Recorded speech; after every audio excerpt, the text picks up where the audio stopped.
World War II ended in 1945. Millions of soldiers laid down their weapons. Entire nations celebrated. Families reunited. The deadliest war in human history was finally over. But not everyone got the message. On a remote island in the Philippines, one Japanese soldier continued fighting. Not for weeks, not for months, for 29 years. While the world rebuilt itself, he remained hidden in the jungle, armed, dangerous, and convinced the war was still raging. His name was Hiroo Onoda, and his story is one of the strangest survival stories ever recorded. Hiroo Onoda was born in Japan in 1922. As a young man, he witnessed his country become increasingly militarized. Like many of his generation, he was taught that loyalty to the emperor came above everything else. By the time World War II reached its final years, Japan was fighting desperately across the Pacific. In December 1944, Onoda was sent to Lubang Island in the Philippines. His mission was simple: disrupt enemy operations, gather intelligence, and most importantly, never surrender. Before leaving, his commanding officer gave him a final order. No matter what happened, he was not to give up. No matter how long it took. No matter how difficult conditions became. He was to continue fighting until specifically ordered otherwise. At the time, nobody imagined how important those words would become. Only weeks later, American forces landed on the island. Japanese defenses collapsed quickly. Many soldiers were killed. Others surrendered. A few escaped into the dense jungle. Among them was Hiroo Onoda. For months, he and several surviving soldiers hid in the mountains and forests. They survived by stealing food from local farms. They conducted small raids. They watched for enemy movements. And they waited for reinforcements that never came. Then the war ended. On August 15, 1945, Japan surrendered. Across the world, celebrations erupted. But deep inside the jungle, Onoda had no radio, no reliable communication, no way to verify what had happened. Soon, strange things began appearing. Leaflets fell from the sky. They announced that Japan had surrendered. The war was over. The soldiers should come out. But Onoda refused to believe them. To him, it looked like enemy propaganda. Why would the Americans tell the truth? Why wouldn't they try to trick Japanese soldiers into surrendering? The leaflets were ignored. Months passed. Then years. Search parties entered the jungle. Family members called out their names. More leaflets appeared. Newspapers were dropped from aircraft. Photographs showed post-war Japan rebuilding itself. Yet Onoda remained unconvinced. He believed everything was part of an elaborate deception. As the years passed, life became increasingly difficult. Food was scarce. Clothing wore out. Weapons rusted. The jungle became both his home and his prison. Every day was a struggle to survive. Rainstorms flooded their shelters. Disease threatened constantly. The tropical heat was relentless. Yet Onoda refused to quit. His training had convinced him that surrender was unthinkable. The mission came first. Always. One by one, the group grew smaller. Some surrendered. Some were killed. Others disappeared.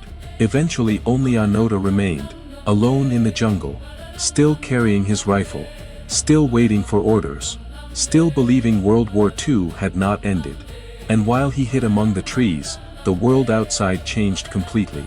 Men walked on the moon. Television spread across the globe. New wars began. New generations were born. Yet Hiroo Onoda remained trapped in 1945, waiting, watching, fighting a war that had already ended decades earlier. By the early 1970s, Hiroo Onoda had spent nearly 3 decades hiding in the jungle. The world had changed beyond recognition. World War II had become history. New nations had appeared. Technology had transformed everyday life. Yet Onoda still believed he was a soldier on active duty, still carrying his rifle, still maintaining his equipment, still following orders given to him in 1944. For years, people assumed he was dead. Search parties repeatedly entered the jungle. Thousands of leaflets had been dropped. Messages from family members were broadcast through loudspeakers. Nothing worked. Whenever Onoda saw signs of search teams, he assumed they were enemy soldiers trying to trick him. His distrust became stronger with every passing year. Then, in 1974, something extraordinary happened. A young Japanese traveler named Norio Suzuki decided to find him. Unlike military search teams and government officials, Suzuki had a different approach. He believed that if Onoda was still alive, he needed someone willing to understand him rather than capture him. Suzuki traveled to Lubang Island and entered the jungle alone. Most people considered the mission impossible. After all, trained search teams had failed for decades. What chance did one young traveler have? Yet, somehow, he succeeded. One day, deep inside the jungle, Suzuki finally encountered Hiroo Onoda. The meeting seemed almost unbelievable.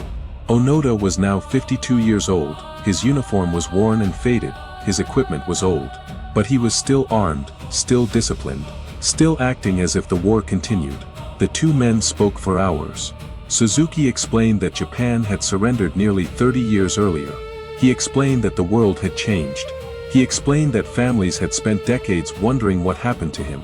But Onoda remained firm. He refused to surrender. Not because he hated peace, not because he wanted to continue fighting, but because of the orders he had received in 1944. He had been told never to surrender unless commanded by his superior officer. For Onoda, those orders still mattered. He told Suzuki that only his commanding officer could officially release him from duty. Most people expected the story to end there. Instead, something remarkable happened. Japanese authorities located Major Yoshimi Taniguchi, the officer who had originally given Onoda his orders. Taniguchi had long since returned to civilian life. Like everyone else, he believed the war was ancient history. Now, nearly 30 years later, he was asked to travel to Lubang Island. In March 1974, the former officer arrived. For the first time since World War II, he stood face to face with Hiroo Onoda. The moment was emotional.